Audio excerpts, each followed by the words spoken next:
Hi, good evening. ஆடிபிளா இருக்கா voice எல்லாருக்கும்?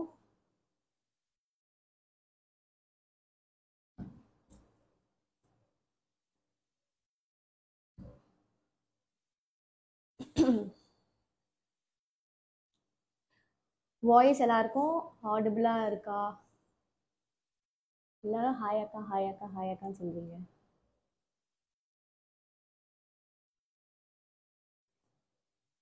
Voice ஆடிபிளா இருக்குன்னா எஸ் அப்படின்னு சொல்லுங்க.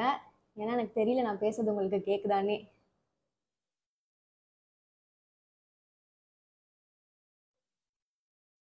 ஓகே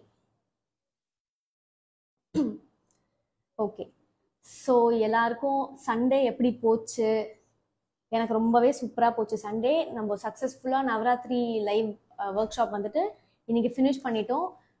அதனோட ஃபிட்செக்குமே கூடிய சீக்கிரம் வந்துடும்.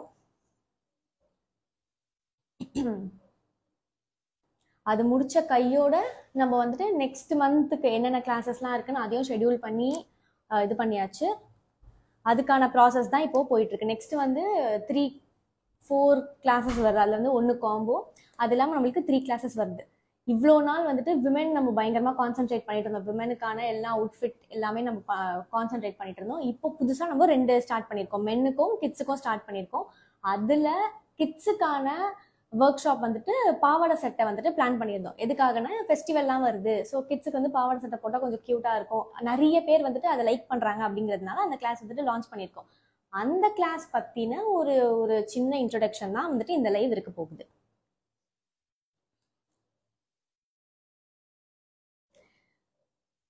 அக்கா உங்க நேம் என்னக்கான்னு ஏன் உங்களுக்கு எல்லாம் டவுட் வருதுன்னே எனக்கு தெரியல. என் பேர் வந்து தயாலு. தயாலுனாலதான் தயாலு டிசைன்ஸ்னு வச்சிருக்கேன். ஆனா வந்துட்டு அந்த அந்த டவுட் வந்துட்டு நிறைய பேர் கேக்குறீங்க, அக்கா உங்க நேம் என்னன்னு. Okay okay done. 8:31 ஆயிடுச்சு. சரி. ஸோ இந்த கிளாஸ் பார்த்தீங்கன்னா கிட்ஸ் பாவாடை சட்டை. இது வந்துட்டு எந்த ஏஜ் வரைக்கும் வந்துட்டு இந்த இந்த கிளாஸ் வந்து ஒர்க் அவுட் ஆகும் அப்படின்னா, ஜென்ரலி 1 to 10 இயர்ஸ் வரைக்கும் இருக்கிறவங்களுக்கு இது பர்ஃபெக்டா இருக்கும். ஆனா அதை தாண்டி 12 இயர்ஸ் வரைக்குமே கூட ஃபிளாட் செஸ்ட் இருக்கிறவங்களுக்கு இந்த கன்ஸ்ட்ரக்ஷன் வந்துட்டு நீங்க ஃபாலோ பண்ணிக்கலாம். ஸோ உங்களுக்கு வந்துட்டு அந்த டவுட் இருந்துச்சு அப்படின்னா அதை கிளியர் பண்ணிக்கோங்க. ஃபிளாட் செஸ்ட் இருக்கிறவங்க வரைக்கும் இந்த கன்ஸ்ட்ரக்ஷன் வந்துட்டு ஃபாலோ பண்ணிக்கலாம். நம்ம எந்த ஒரு டிசைனுமே நம்ம யாருக்கோ ஸ்டிச் பண்றோம், டிசைன் பண்றோம் அப்படிங்கிறதுக்கு பண்றோம் அப்படின்னா அதுக்கு முன்னாடி நிறைய அனாலிசிஸ் பண்ண வேண்டியது இருக்கு. அந்த அனாலிசிஸ் வந்து கிட்ஸ்ன்னு வரும்போது இன்னமும் ரொம்ப பார்த்து பார்த்து பண்ணணும். ஏன்னா கிட்ஸுக்கு டிசைனை விட ரொம்ப முக்கியம் என்னன்னா கம்ஃபர்ட் தான். அவங்க கம்ஃபர்டபுளா இருக்காங்களா அப்படிங்கிறது தான். ஏன்னா நம்ம ஏதாச்சும் வந்துட்டு ஒரு ஒகேஷனுக்காக ஒரு ட்ரெஸ் பண்ணுவோம், கடைசியில் அவங்க கம்ஃபர்டபுளா இல்லை அப்படின்னா அதுக்கப்புறம் வீட்டில் யாராலுமே கம்ஃபர்டபுளா இருக்கவே முடியாது. அது 1 மணி நேரம் அவங்க போட்டாலும் கூட டிஸ்கம்ஃபர்ட் வந்துச்சுன்னா எல்லாருக்குமே அது டிஸ்கம்ஃபர்ட்டா தான் இருக்கும்.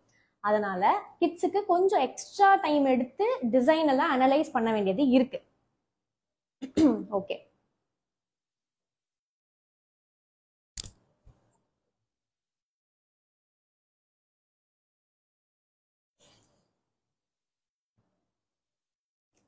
சரி ஓகே. இப்போ வந்துட்டு அந்த டிசைன் அனாலிசிஸ் என்னென்ன பண்ணணும் அப்படிங்கிறது இப்போ பார்க்கலாம். ஆக்சுவலி நிறைய பேர் வந்துட்டு கிட்ஸ் கிளாஸ் ஜாயின் பண்ணதுக்கு அப்புறமா வந்து அந்த டவுட் இருக்கு.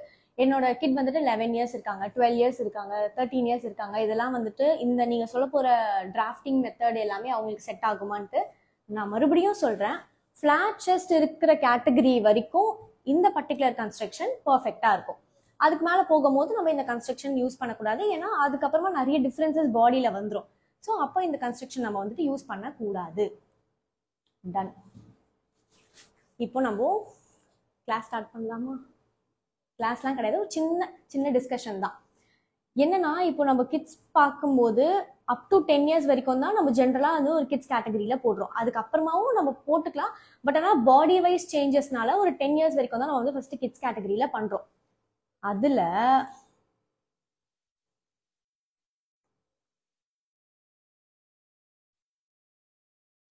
என்ன டிசைன் நம்ம பண்ண போறோம் அப்படின்னா, நம்ம 2 வேரியேஷன் பண்றோம் இந்த கிளாஸ்ல. என்னன்னா இந்த பாவாடை சட்டையில வந்துட்டு தனியா டாப் அண்ட் பாட்டம் தனித்தனியா இருக்கும். மேல அந்த பிளவுஸ் பார்ட் தனியாவும் ஸ்கர்ட் பார்ட் தனியாவும் இருக்கிறது ஒரு வேரியேஷன். இன்னொரு வேரியேஷன் என்னன்னா டாப் பார்ட் தனியா இருக்கும், ஸ்கர்ட் பார்ட்ல வந்துட்டு உள்ள வந்துட்டு ஒரு ஒரு இன்னர் வரும். காட்டன்லயே ஒரு இன்னர் பண்ணியிருப்பாங்க, அதுவும் இருக்கும். இந்த 2 வேரியேஷனுமே இந்த கிளாஸ்ல நம்ம கவர் பண்றோம். பிகாஸ் நம்ம 1 இயர்ல இருந்தே இந்த அவுட்ஃபிட் வந்துட்டு கரெக்டா இருக்கணும்ன்றதுக்காக பண்றோம். ஸோ சின்ன பசங்களுக்கு வந்துட்டு வெறும் வெயிஸ்ட்ல ஒரு ஸ்கர்ட் வந்து நம்ம போட்டுட்டு அந்த ஸ்கர்ட் வந்து கிரிப்பா இருக்கணும் நம்ம எக்ஸ்பெக்டே பண்ணவே கூடாது. ஏன்னா கிரிப்னஸ் எப்போ வரும்னா டைட்டா இருந்துச்சுன்னா தான் வரும். குட்டி பசங்களுக்குலாம் அவ்வளோ டைட்டா போட்டா அவங்க வந்து அவ்வளோதான். அதனால அவங்களுக்குலாம் என்ன பண்றோம்னா மேல வந்துட்டு ஒரு ஒரு ஒரு பார்ட் வரும், ஒரு இன்னர் வந்துடும். அது போட்டு அதுக்கப்புறமா அது தான் ஸ்கர்ட் வந்துட்டு கண்டினியூ ஆகும். இந்த 2 வேரியேஷன் நம்ம வந்துட்டு இதுல கவர் பண்றோம். இதுல எந்த ஏஜ் வரைக்கும் அந்த இன்னர் ப்ரிஃபர் பண்ணணும், எந்த ஏஜ்க்கு அப்புறமா அது வேண்டாம் பரவாயில்ல இல்லைனாலும் வந்து சமாளிச்சிருவாங்க அப்படின்னா 5 இயர்ஸ் வரைக்கும் கண்டிப்பா அந்த காட்டன் இன்னர் பார்ட் வந்துட்டு கண்டிப்பா இருக்கணும். அது வரைக்கும் அது இல்லைன்னா உங்களுக்கு ரொம்ப கஷ்டமா இருக்கும் அதை ஹேண்டில் பண்றதுக்கு. ஏன்னா உங்களுக்கு வெயிஸ்ட்ல அந்த ஸ்கர்ட்லாம் வந்துட்டு நிக்கவே நிக்காது. அதனால அந்த ஏஜ் வரைக்கும் நீங்க வந்து உள்ள அந்த இன்னர் இருக்கான்றத பாத்துக்கோங்க ஃபர்ஸ்ட். அந்த 5 இயர்ஸ்க்கு மேல நீங்க பண்றீங்க அப்படின்னா அவங்கனால வந்து டிராஸ்ட்ரிங்கோ இல்ல எலாஸ்டிக்கோ வேஸ்ட் பேண்டோ வச்சு மேனேஜ் பண்ண முடியும். மேனேஜ் தான் பண்ண முடியும். கம்ஃபர்டபுளா இருப்பாங்களா அப்படின்னு கேட்டா இட் டிபெண்ட்ஸ். நீங்க சூஸ் பண்ற ஃபேப்ரிக்கை பொறுத்து, அந்த ஒகேஷனை பொறுத்து, அந்த ட்ரெஸ்ஸோட ஹெவினஸை பொறுத்து, அவங்களோட மூடை பொறுத்து இதெல்லாம் இருக்கு. ஓகே, இதுதான் வந்து ஒரு வேரியேஷன். இது பேசிக் கிளாசிக் வேரியேஷனா, கிளாசிக் எக்ஸாம்பிள்னா இதுதான். நம்ம வந்து பாவாடை சட்டை அப்படின்னு போனாலே என்ன ஆகும்னா இந்த இடத்துல ஒரு ப்ளீட் வச்சிருவாங்க. இந்த ப்ளீட் வந்துட்டு எப்போ வைக்கணும் அப்படின்னா 5 இயர்ஸ்க்கு முன்னாடி வரைக்கும் வைக்கலாம், அதுக்கப்புறமாவும் வைக்கலாம். ஆனா என்ன ஆகும்னா 5 இயர்ஸ்க்கு மேல போக போக கிட்ஸ் வந்து க்ரோயிங் ஸ்டேஜ்ல இருப்பாங்க. க்ரோயிங் ஸ்டேஜ்ல இருக்கும் போது என்ன ஆகும், உங்களுக்கு ஜென்ரலா தொப்பை வர ஆரம்பிச்சிடும். அப்போ இந்த மாதிரி டிசைன்ஸ் போடும்போது அவங்களுக்கும் கம்ஃபர்டபுளா இருக்காது. ஏன்னா இந்த இடத்துல என்ன ஆகும்னா கொஞ்சம் டைட்டா பிடிக்கிற மாதிரி இருக்கும். அண்ட் மோரோவர் இதுக்கு அப்புறமா இந்த டிசைன் ப்ளீட்டுங்கிறதுனால அது எக்ஸ்பேண்ட் ஆகும். ப்ளீட் கொடுக்கலாம், பட் ஆனால் அவங்களோட பாடி சைஸை பொறுத்து அதுக்கேற்ற மாதிரியான ப்ளீட்ஸை கொடுக்கணும். ஓகே, நெக்ஸ்ட் பாத்தீங்கன்னா ஸ்கர்ட். ஸ்கர்ட்ல வந்துட்டு 3 இருக்கு. டிராஸ்ட்ரிங் கொடுக்கறது, நாடா மட்டும் வச்சு பண்றது ஒன்று இருக்கு, வெயிஸ்ட் பேண்ட்ல ஹூக் வச்சு பண்றது ஒன்று இருக்கு, எலாஸ்டிக் இருக்கு. எலாஸ்டிக் தயவு செஞ்சு மறந்துருங்க. நீங்க கிட்ஸுக்கு பண்றீங்க அப்படின்னா எலாஸ்டிக்கை போடவே போடாதீங்க. ஏன்னா எலாஸ்டிக்னு போட்டாலே அது டைட்டா தான் இருக்கணும். ஆனா நீங்க கிட்ஸ்க்கு டைட்டா போட்டீங்கன்னா கண்டிப்பா அவங்க போடவே மாட்டாங்க. அதனால டிராஸ்ட்ரிங் ப்ரிஃபர் பண்றது தான் பெஸ்ட். அதே மாதிரி வெறும் ஹூக் மட்டும் வச்சுட்டு வேஸ்ட் பேண்ட் வச்சுட்டும் கூட பண்ணலாம். ஆனா அது கிரிப் இருக்காது. கிரிப்பும் இருக்கணும், கம்ஃபர்ட்டும் இருக்கணும்னா டிராஸ்ட்ரிங் யூஸ் பண்றது பெஸ்ட். இன்னொரு ஒரு வேரியேஷன், இந்த வேரியேஷன் வந்துட்டு நிறைய பேர் கேட்டிருந்தாங்க. பர்ச்சேஸ் பண்ணதுக்கு அப்புறமா, கோர்ஸ் பர்ச்சேஸ் பண்ணதுக்கு அப்புறமா நிறைய பேர் இந்த வேரியேஷன் கேட்டிருந்தாங்க. என்னன்னா இந்த மாதிரி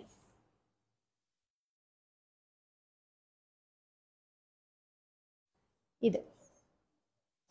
ஸோ இதில் பார்த்தீங்கன்னா இங்கே சென்டரில் ஒரு கட் வருது. இந்த கட் வந்து என்ன பண்ணுதுன்னா லெஃப்ட் அண்ட் ரைட்ல 2 பீசஸாக இருக்குது. இந்த வேரியேஷன் நல்லா இருக்கும் எப்போனா அந்த 2 பீஸுமே ஓவர்லேப் ஆச்சுன்னா மட்டும்தான். ஓவர்லேப் ஆகாம நடுவில் ஒரு 1 இன்ச் ஸ்பேஸ் கொடுத்தோ இல்லை 1/2 இன்ச் ஸ்பேஸ் கொடுத்தோ கூட இந்த டிசைன் வருது. ஆனா அந்த டிசைன் ப்ரிஃபர் பண்ணாதீங்க. எப்போ நீங்க அதை ப்ரிஃபர் பண்ணலாம்னா அதே தான் 5 இயர்ஸ்க்கு உள்ள, 5 இயர்ஸை விட கம்மியா இருக்க பசங்களுக்கு பெருசா தொப்பை இருக்காது. அவங்களுக்கு இந்த டிசைன் போட்டிங்கன்னா கரெக்டா இருக்கும். ஏன்னா நம்ம இது பண்ணிடுவோம், இதுக்கு கீழே ஸ்கர்ட்டும் வந்துடும். இந்த இடத்துல வந்து நம்மளுக்கு ஸ்பேஸ் வந்துச்சுன்னா அவங்களுக்கு கொஞ்சம் தொப்பை இருந்ததுன்னா கூட அதனோட இது வந்துட்டு லுக் வந்துட்டு ப்ராப்பரா ஃபினிஷ் ஆகாது. ஓகே, ஸோ அதனால அந்த ஏஜ்ல இருக்கிறவங்களுக்கு நம்ம இந்த மாதிரி ப்ரிஃபர் பண்ண வேண்டாம். பண்ணலாம், பட் ப்ராப்பரா இது வந்துட்டு ஓவர்லாப் ஆகுதா அப்படிங்கிறத கன்சிடர் பண்ணிட்டு தான் பண்ணணும். கிளியர்? இது வந்துட்டு ஒரு விஷயம் நீங்க வந்துட்டு கன்சிடர் பண்ண வேண்டியது. நெக்ஸ்ட் பாத்தீங்கன்னா ஸ்லீவ்ஸ் டிசைன் வந்துட்டு 3 ஷார்ட் ஸ்லீவை தவிர வேற எந்த ஸ்லீவும் யோசிக்காதீங்க. ஏன்னா ஒரு எத்தனிக் வேற நம்ம போறோம் அப்படின்னா இந்த பர்டிகுலர் அவுட்ஃபிட் வந்துட்டு ஒகேஷன் பேஸ்டு. ஒரு ஃபெஸ்டிவல்க்கோ இல்லைனா ஒரு ஃபங்க்ஷனுக்கோ போட போறது. அந்த மாதிரி போடுறதுல நம்ம என்ன பண்ணுவோம், ஃபேப்ரிக்ஸ் எல்லாமே கொஞ்சம் கம்ஃபர்ட் ஜோன்ல இருந்து ஒரு ஸ்டெப் வெளியே தான் இருக்கும். கம்ஃபர்ட் ஜோன்னா என்ன, நம்மளுக்கு காட்டன்லாம் தான் கம்ஃபர்ட் ஜோன். அதை தாண்டி ஒரு ஸ்டெப் வெளியே இருக்கும். அப்படி இருக்கிற ஒரு ஃபேப்ரிக்ல நீங்க வந்துட்டு டிசைன்லாம் வேரியேஷன்ஸ் நீங்க ட்ரை பண்ணும்போது அது வந்துட்டு சம்டைம்ஸ் கிட்ஸ்க்கு வந்துட்டு இரிட்டேஷன் கிரியேட் பண்ணிடும். உங்களோட ஸ்லீவ் லென்த் வந்து 3/4 இல்லைன்னா வந்துட்டு ஃபுல் ஸ்லீவ், எல்போ ஸ்லீவ்லாம் நீங்க வச்சிங்க அப்படின்னா அவங்களுக்கு சுத்தமா ப்ரீத்திங் ஸ்பேஸே இருக்காது. அது போட்டு ஒரு மாதிரி கச்ச கச்சன்னு ஃபீல் பண்ணிட்டே இருப்பாங்க. அதுக்கப்புறம் அது அவங்களுக்கு கம்ஃபர்டபுளா இருக்காது. கிட்ஸுக்கு பண்றீங்கன்னா ஷார்ட் ஸ்லீவ்ல நீங்க என்ன வேரியேஷன் வேணா யோசிங்க. ஷார்ட் ஸ்லீவை விட்டுட்டு எல்போ ஸ்லீவ் போலாமா அப்படின்னு வந்து யோசிக்கவே யோசிக்காதீங்க. நம்ம ஷார்ட் ஸ்லீவே பண்றோம் அப்படின்னாலுமே கூட இந்த ஸ்லீவ் ரவுண்ட் இருக்கு இல்லையா, இது வந்துட்டு லூஸா இருக்கணும். அட்லீஸ்ட் அவங்க கையை விட அது ஒரு 1 இன்ச் 1.5 இன்ச் வந்துட்டு வெளியே தான் இருக்கணும். அந்த மாதிரி இருக்கான்றத நம்ம பார்த்துக்கணும். இதெல்லாம் நம்ம எதுக்காக பண்றோம்னா, நம்ம ஒரு ட்ரெஸ் வந்து ஆசையா டைம் எடுத்து கஷ்டப்பட்டு முடிச்சு பண்ணிடுவோம். ஆனா அதுல ஏதாச்சும் ஒரு சின்ன விஷயம் நம்ம தப்பு பண்ணிட்டோம், எங்கேயாச்சும் ஒரு சின்ன மிஸ்டேக் ஆயிடுச்சுன்னா கூட அது அந்த குழந்தைக்கும் கஷ்டம், நமக்கும் கஷ்டம். அதனாலதான் இது எல்லா விஷயமே கன்சிடர் பண்றோம். இது வெறும் கிட்ஸுக்கு தான் கிடையாது, எல்லாருக்குமே. நீங்க மென்ஸ்க்கு பண்ணாலும் அதை கன்சிடர் பண்ணணும், விமென்ஸ்க்கு பண்ணாலும் நீங்க இதை கன்சிடர் பண்ணணும். எல்லாருக்குமே இதை கன்சிடர் பண்ணி தான் பண்ணணும். கிளியர்? ஓகே. நெக்ஸ்ட் பாயிண்ட் என்ன நோட் பண்ணணும் அப்படின்னா, இதுல வந்துட்டு பீட் ஒர்க்லாம் டீச் பண்ணுவீங்களா அப்படின்ற டவுட்ஸும் கூட இருந்துச்சு. பீட் ஒர்க் வந்துட்டு நம்ம ஒரு ட்ரெஸ்ல இன்கார்பரேட் பண்றோம்னா அது எங்க பண்றோம் அப்படிங்கிறது ஒண்ணு இருக்கு. இப்போ நான் உங்களுக்கு சில எக்ஸாம்பிள்ஸ் காட்டுறேன்.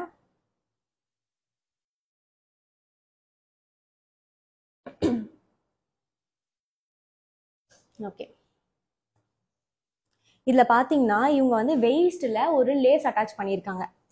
இது வந்து லுக் நல்லா இருக்கு, பாக்குறதுக்கு சூப்பரா இருக்கு. பட் பாசிபிலிட்டிஸ் என்ன, இந்த லேஸ் வந்து எப்படி இருக்கு டெக்ஸ்டர்ன்றது நம்மளுக்கு இதுல பார்க்கும்போது தெரியாது. டச் அண்ட் ஃபீல்ல தான் நம்மளுக்கு தெரியும். இன்கேஸ் நீங்க வந்து பிகினரா இருந்து இந்த மாதிரி லேஸ் அட்டாச் பண்ணணும்னு ஆசைப்பட்டு ஒரு சூப்பரான லேஸை வாங்கி நீங்க அட்டாச் பண்ணிட்டீங்க. ஆனா அந்த லேஸ் வந்து கொஞ்சம் ஸ்டோன்ஸ் இருந்து இல்ல ரொம்ப ஜரி ஒர்க் பண்ண மாதிரியான லேஸா இருந்தா என்னென்ன பாசிபிலிட்டி இருக்குன்னா, இங்க கரெக்டா இந்த கை கிட்ட இது வந்து டச் ஆகும். ஸோ இந்த இடத்துல இப்போ நீங்க வந்து யோக் பார்ட்டாவோ இல்லைன்னா வெயிஸ்ட் கிட்டயோ நீங்க வைக்கும் போது கையில இந்த இடத்துல டச் ஆகிட்டே இருக்கும். டச் ஆகி ஆகி என்ன ஆகும்னா இங்க வந்து ரெட் ஆயிரும், இங்க இரிட்டேஷன் வந்துடும். ஸோ நம்ம அட்டாச் பண்ற லேஸ் வந்துட்டு பாடி ட்ரெஸ் இல்லாம வேற எங்கெல்லாம் வந்து அது ஃப்ரீக்வெண்டா டச் ஆகுது அப்படிங்கிறது பாருங்க.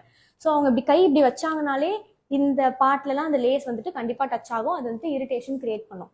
அதே மாதிரி இந்த லேஸ் அட்டாச் பண்ணும்போது இன்னொன்று நம்ம என்ன நோட் பண்ணோம், இப்போ ஸ்லீவ்ஸ்லயுமே ஃபுல்லா நம்ம லேஸ் அட்டாச் பண்ணிடுவோம். அதோட எக்ஸஸ் என்ன ஆகும், உள்ள இருக்கும். உள்ள ப்ராப்பரா கன்சீல் பண்றோமா அப்படின்றது இருக்கு. நார்மலா இப்போ விமென்க்கு வைக்கும் போது நம்ம லேஸ் வச்சுட்டு உள்ள வந்துட்டு ஸ்டிச் பண்ணிடுவோம். 1 inch 1.5 inchesல ஸ்டிச் பண்ணிடுவோம். அந்த மாதிரி கிட்ஸ்க்கு பண்ணவே கூடாது. கிட்ஸ்க்கு வந்துட்டு உள்ள ரா எட்ஜஸே தெரியக்கூடாது, ஃபுல் கன்சீல்டா இருக்கணும். அப்படி இருந்துச்சுன்னா மட்டும்தான் அவங்க வந்து அதை கம்ஃபர்டபுளா ஃபீல் பண்ணுவாங்க. ஸோ நம்ம லேஸ் அட்டாச் பண்றதுக்கு முன்னாடி அது எந்த மாதிரி லேஸ், அது வந்துட்டு நம்மளோட கிட்ஸ்க்கு கம்ஃபர்டபுளா இருக்குமா, ஸ்கின்னுக்கு இரிட்டேஷன் வந்துட்டு அது கொடுக்குமா அப்படிங்கிறத பாருங்க. அண்ட் அது பாடியில எங்கெல்லாம் நம்ம டச் ஆக போகுது. இப்போ நம்ம வந்து ஒரு கார்மெண்ட்ல லேஸ் வைக்கிறோம் அப்படின்னா அது எங்கெல்லாம் மற்ற எந்த இடத்துல தான் டச் ஆக போகுது, அவங்க என்னென்ன ஆக்டிவிட்டிஸ் பண்ண போறாங்க அந்த ட்ரெஸ்ஸை போட்டு அப்படிங்கிறத நம்ம நோட் பண்ண அப்படிங்கிறத நம்ம கன்சிடர் பண்ணிக்கணும். ஸோ அது ஒரு பாயிண்ட். ஓகே, இதுல கிளாஸ்ல நம்ம என்ன பண்ண போறோம் அப்படின்னா, சென்டர்ல நான் சொன்னேன் இல்லையா ஒரு ஸ்லிட் வந்துடும் அப்படின்ட்டு. அந்த ஸ்லிட் வச்சாலும் எப்படி ஏன்னா குட்டி ரொம்ப சின்ன பசங்களுக்கு வந்துட்டு அந்த ஸ்லிட் வச்சோம்னா கியூட்டா இருக்கும். அதனால அந்த ஸ்லிட் வச்சு எப்படி பண்ணணும், அந்த ஸ்லிட் இல்லாம எப்படி பண்ணணும் அப்படிங்கிறது ரெண்டுமே வந்து நம்மளோட கிளாஸ்ல கவர் ஆயிடும். அண்ட் ட்ரா ஸ்ட்ரிங் எப்படி வைக்கணும் அப்படிங்கிறது கவர் ஆயிடும். ட்ரா ஸ்ட்ரிங்கை தவிர எலாஸ்டிக்கோ வேஸ்ட் பேண்டோ வரவே வராது. ஏன்னா கிட்ஸுக்கு ட்ரா ஸ்ட்ரிங் தான் கம்ஃபர்டபுளா இருக்கும். ஸோ ட்ரா ஸ்ட்ரிங் எப்படி பண்ணுங்கிறது வந்துடும். ஸ்லீவ்ஸ் பார்த்தீங்கன்னா ஒரு பேசிக் ஸ்லீவ் எப்படி பண்ணணும், அண்ட் வந்துட்டு ஒரு பஃப் ஸ்லீவ் எப்படி பண்ணணும், அண்ட் பெட்டல் ஸ்லீவ் எப்படி பண்ணணும் அப்படிங்கிறது வந்துடும். இந்த 3 ஸ்லீவ் வேரியேஷன்ஸ் வந்துட்டு இதுல கவர் ஆயிடும்.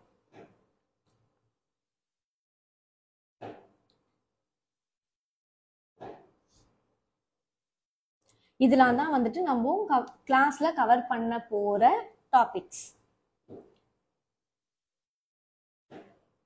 இது தாண்டி வந்துட்டு நம்ம எக்ஸ்ட்ராவா அந்த பெல்ட் எப்படி பண்ணணும் அப்படிங்கிறதுமே கவர் ஆகும். பட் ஆனால் அந்த பெல்ட் வந்துட்டு ஆப்ஷனல் தான், நீங்க வேணும்னா அது வந்துட்டு ஆட் பண்ணிக்கலாம். ஏன்னா அந்த பெல்ட் நீங்க போடும்போது என்ன ஆகும்னா ஆல்ரெடி அந்த இடத்துல 2 டிஸ்டர்பன்ஸ் வந்துருச்சு. வேஸ்ட் கிட்ட ஒரு கட்டுக்கு கீழே ஒரு ப்ளீட்டோ இல்லைன்னா ஒரு டிசைனோ வருது, அது ஃபர்ஸ்ட் டிஸ்டர்பன்ஸ். நெக்ஸ்ட் அங்கதான் ஸ்கர்ட் வரப்போகுது, அது ஆக்சுவலி டிஸ்டர்பன்ஸ்னு கிடையாது, ஆனா அவங்க கிட்ஸுக்கு அங்க வந்து ஒரு மாதிரி உறுத்திட்டே இருக்கும்.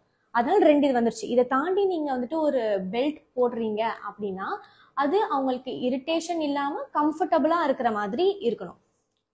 அதனால அந்த விஷயமும் வந்து இந்த கிளாஸ்ல கவர் ஆயிடும். ஸோ இந்த கிளாஸ் பற்றி நம்மளோட கிட்ஸ் அப்கமிங் லைவ் கிட்ஸ் பாவாடை சட்டை கிளாஸ் பற்றின உங்களுக்கு டவுட்ஸ் ஏதாச்சும் இருக்குது அப்படின்னா நீங்கள் வந்துட்டு இதில் எங்கிட்ட கேட்கலாம்.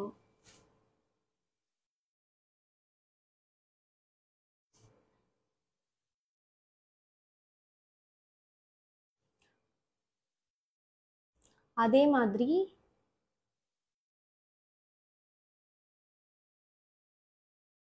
நீங்கள் அப்ளிகேஷனுக்குள்ளே போனீங்கன்னா இங்கே லைவ் கிளாஸஸ்ன்னு இருக்கும். இந்த லைவ் கிளாஸ் போனீங்கன்னா இங்கே கிட்ஸ் பாவாடை சட்டைன்னு வந்துடும். இதில் போயிட்டு இங்கே கூப்பன் இருக்கும். இந்த கூப்பனை கிளிக் பண்ணுங்க. கூப்பன் கிளிக் பண்ணீங்கன்னா உங்களுக்கு இந்த கூப்பன் அப்ளை ஆகிடும். அதுக்கப்புறமா நீங்கள் வந்துட்டு ப்ரொசீட் பண்ணிக்கலாம். இதுலேயே வந்துட்டு நம்மளோட நெக்ஸ்ட் லைவ் கிளாஸஸ் என்னெல்லாம் இருக்கு அப்படிங்கிறது உங்களுக்கு இங்கேயே வந்துட்டு கிளியராக இருக்கும். இல்லைனா நீங்கள் கோர்சஸ் போயிட்டும் கூட கிட்ஸ் கேட்டகரியில் போயும் நீங்கள் செக் பண்ணி பார்த்துக்கலாம். கிட்ஸ் கேட்டகரியில் போனீங்கனாலும் நம்ம கிட்ட கிட்ஸ்க்கான கிளாஸ் என்ன இருக்குது அப்படிங்கிறது இதில் தெரியும். ஓகே, ஸோ இந்த கோர்ஸ் பற்றி உங்களுக்கு வேறு ஏதாச்சும் டவுட்ஸ் இருக்குது அப்படின்னா சொல்லுங்கள்.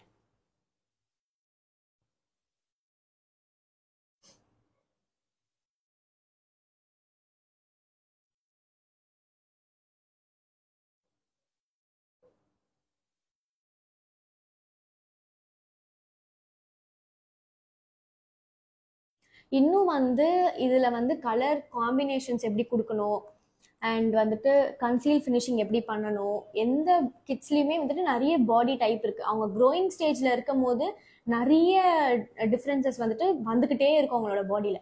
ஸோ அதுக்கு எல்லாமே அட்ஜஸ்டபிளாக எப்படி வந்து நம்ம பாவாடை சட்டை பண்ணணும் அப்படிங்கிறது எல்லாமே டீட்டெயில்டாக வந்து கிளாஸில் இருக்கும். பட் ஆனால் இது வந்துட்டு ஜஸ்ட் ஒரு டிசைன் டிஸ்கஷன் தான். நம்ம வந்து ஒரு ஸ்டிச் பண்ண போகிறோம் அப்படின்னா அதில் நம்ம என்னெல்லாம் கன்சிடர் பண்ணிக்கணும் அப்படின்ற ஒரு குட்டி டிசைன் டிஸ்கஷன்.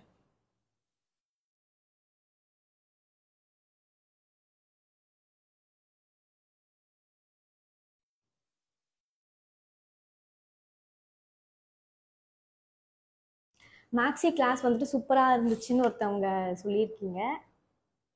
ஆக்சுவலி வந்து மேக்ஸி கிளாஸ் வந்து அட்டன் பண்ணதில் முக்கால்வாசி பேர் வந்துட்டு மேக்ஸி ஸ்டிச் பண்ணி நம்மளுக்கு ஃபோட்டோஸ் வந்து ஷேர் பண்ணியிருந்தாங்க. அது ரொம்ப சூப்பராக இருந்துச்சு. எல்லாருமே சூப்பராக பண்ணியிருந்தாங்க. கிட்ஸுக்கு கூட நிறைய பேர் அந்த மேக்ஸி கன்ஸ்ட்ரக்ஷன் யூஸ் பண்ணி பண்ணியிருந்தாங்க. சூப்பராக இருந்துச்சு.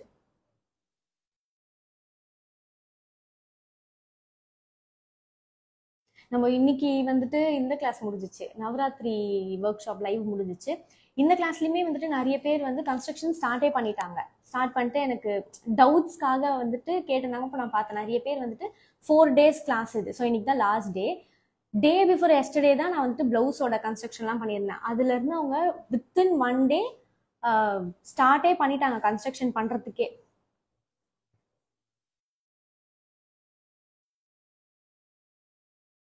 குர்த்தி கிளாஸ் கூட வந்துட்டு நிறைய பேர் கேட்குறீங்க. குர்த்தி கிளாஸ் வந்துட்டு ப்ராபப்ளி அக்டோபர் மந்த்துக்கு அப்புறமா ஒரு basic to advance kurti class வந்து நான் ஆல்ரெடி பிளான் பண்ணியிருக்கேன். பட் ஆனால் டேட்ஸ் மட்டும் தான் ஃபிக்ஸ் பண்ணல. நான் வந்துட்டு டேட் ஃபிக்ஸ் பண்ணிவிட்டு அதை வந்துட்டு அப்டேட் பண்ணிடுறேன். அதில் வந்துட்டு ஒரு 5 to மேபி ஒரு 5 to 6 or 7 types of kurti வந்துட்டு அதில் கவர் ஆகிடும். ஆனால் எல்லாமே வந்துட்டு ஈஸியாக எல்லாருமே ஸ்டிச் பண்ணுற மாதிரி தான் இருக்கும். ரொம்ப பெரிய டிசைன் வேரியேஷன்ஸ் வராது. அந்த குர்த்தியை வச்சுட்டு நீங்கள் வேரியேஷன்ஸ் ட்ரை பண்ணலாம். ஆனால் ஒரு பிகினர் கூட எப்படி ஸ்டிச் பண்ணணும் குர்த்தி அப்படிங்கிறது எல்லாமே இருக்கும். அது வந்து ஏலைன் குர்த்தி, காலர், ஸ்லீவ்லெஸ், பேசிக் குர்த்தி, ஸ்லிட் குர்த்தி, இது எல்லாமே அதில் வந்துடும்.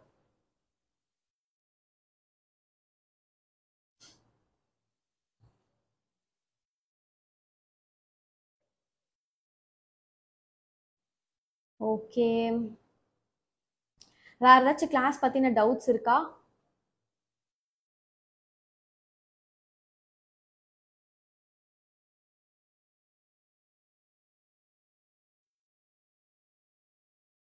தேங்க்யூ ஃபார் குர்த்தி கிளாஸ் மேம்னு சொல்லியிருக்கீங்க. ஆக்சுவலி குர்த்தி கிளாஸ் நான் ரொம்ப நாளாவே பிளான்ல வச்சிருக்கேன். பட் ஆனால் இப்போ ஃபெஸ்டிவல் வர்றதுனால அதை அப்படியே ஹோல்டில் வச்சுட்டு அதை முடிச்ச உடனே நெக்ஸ்ட் லான்ச் ஆகுற கிளாஸ் வந்து குர்த்தி கிளாஸாக தான் இருக்கும் most probably. Done. Okay, thank you. Sunday அதுவுமா டைம் ஸ்பெண்ட் பண்ணி லைவ் அட்டன் பண்ணியிருக்கீங்க. ப்ளவுஸ் மெஷர்மெண்ட் எடுத்து ஸ்டிச்சிங் கிளாஸ் மேம். அதுவுமே வந்துட்டு இன்னைக்கு கிளாஸ்ல தான் வந்து அதை சொல்லியிருந்தோம். நெக்ஸ்ட் கிளாஸ் அது நிறைய பேர் கேட்டிருந்தாங்க இன்னைக்கு கிளாஸ்ல. அப்போ நான் சொல்லியிருந்தேன் நான் நெக்ஸ்ட் வந்து கண்டிப்பா அந்த கிளாஸ் பண்றேன் அப்படின்ட்டு. அதுல வந்து என்ன வரும் அப்படின்னா 3 டாட் பிளவுஸ் வந்துட்டு நிறைய பேருக்கு என்ன ஒரே ஒரு டவுட்னா, கஸ்டமருக்கு வந்து என்னால் பாடி மெஷர்மெண்ட் எடுக்க முடியல, அவங்களோட மெஷர்மெண்ட் பிளவுஸ் அவங்களோட சாம்பிள் பிளவுஸ் தான் இருக்கு, அதுல இருந்து மெஷர்மெண்ட் எடுக்கணும்ட்டு. ஸோ நம்மளோட நெக்ஸ்ட் வரப்போற 3 டாட் பிளவுஸ் கிளாஸ்ல வந்துட்டு நீங்க என்ன லேர்ன் பண்ணுவீங்க அப்படின்னா, யூஸ்வலாக நான் என்ன டீச் பண்ணேன்னா அந்த ஒரு பொட்டிக் ஃபினிஷிங் வரும், அதாவது கன்சீல் ஃபினிஷிங் வரும், அது வந்துட்டு அதில் கவர் ஆகிடும். அண்ட் 2x2 பிளவுஸ் எப்படி பண்ணணும், ஸ்டிச் பண்ணணும் அப்படிங்கிறது அதில் கவர் ஆகிடும். அண்ட் கொஞ்சம் ஏஜ்டாக இருக்கிறவங்களுக்கு பிளவுஸ் எப்படி கன்ஸ்ட்ரக்ஷன் பண்ணி ஸ்டிச் பண்ணணும் அப்படிங்கிறது அதில் கவர் ஆகிடும். மோஸ்ட் இம்பார்ட்டன்ட், சாம்பிள் பிளவுஸ்ல இருந்து ஒரு மெஷர்மெண்ட்டை எடுத்து அதுல இருந்து எப்படி பர்ஃபெக்டா ஸ்டிச் பண்ணணும் அப்படிங்கிறதுமே அதில் கவர் ஆயிடும். இந்த 4 விஷயமும் அப்கமிங் 3 டாட் லைவ் கிளாஸ்ல வந்துட்டு கவர் ஆயிடும். ஆனா அது என்னைக்குன்றது மட்டும் நான் இன்னும் அப்டேட் பண்ணல. அது நான் வந்து கூடிய சீக்கிரம் அதை நான் அப்டேட் பண்ணிடுறேன். நீங்க அதுல ஜாயின் பண்ணிக்கலாம். இந்த டவுட்ஸ் எல்லாம் உங்களுக்கு ஆல்ரெடி இருக்குன்னா நீங்க அந்த கிளாஸ்ல ஜாயின் பண்ணிக்கலாம்.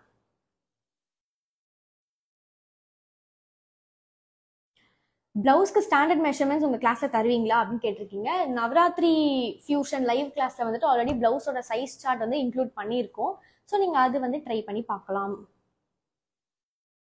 பேசிக் மிஷின் ஃபார் டெய்லரிங், எந்த டேபிள் டாப் ஆக்சுவலி எல்லா மிஷினுமே வந்து ஹேண்டில் பண்ணலாம். நீங்க ஸ்டார்டிங்ல இருந்து இண்டஸ்ட்ரியல் மிஷின்ல பண்ணிட்டீங்கன்னா உங்களுக்கு இண்டஸ்ட்ரியல் மிஷின் தான் பேசிக்ன்ற மாதிரி ஃபீல் ஆகும்.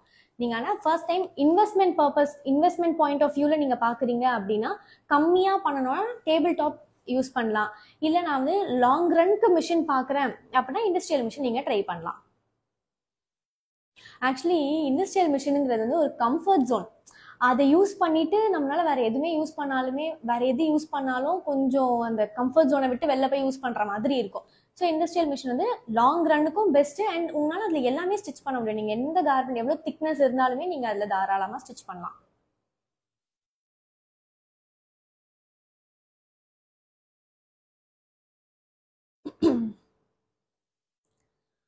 ஓகே, ஸோ லைவ் அட்டன் பண்ற எல்லாருக்கும் ஒரு பெரிய தேங்க்ஸ். நம்ம லைவ் எண்ட் பண்ணிக்கலாம். தேங்க்யூ. இதுக்கப்புறமா கிட்ஸ் கிளாஸ் பத்தின ஏதாச்சும் டவுட்ஸ் இருந்துச்சுன்னா எனக்கு வாட்ஸ்அப் பண்ணுங்க, கால் கூட பண்ணலாம். நான் வந்து அதை வந்து கிளாரிஃபை பண்றேன். அதை தாண்டி உங்களுக்கு எல்லா இன்ஃபர்மேஷனுமே கோர்ஸோட டிஸ்கிரிப்ஷன்ல அவைலபிளா இருக்கு. இப்போவே வந்து பர்ச்சேஸ் பண்ணிக்கோங்க. நாளையோட வந்துட்டு டிஸ்கவுண்ட் ஃபுல்லாக முடிஞ்சிடும். நாளைக்கு வரைக்கும் தான் டிஸ்கவுண்ட் இருக்கு. 15% இருக்கு, 25% இருக்கு, 10% எல்லா ஓவரால் எல்லா கோர்சஸ்லயுமே வந்துட்டு டிஸ்கவுண்ட் இருக்கு. ஸோ இன்னைக்கு நாளைக்கு டைம் இருக்கு, அதுக்குள்ள நீங்க வந்துட்டு பர்ச்சேஸ் பண்ணணும்னா தாராளமா பண்ணிக்கலாம். ஓகே, தேங்க்யூ, பாய்.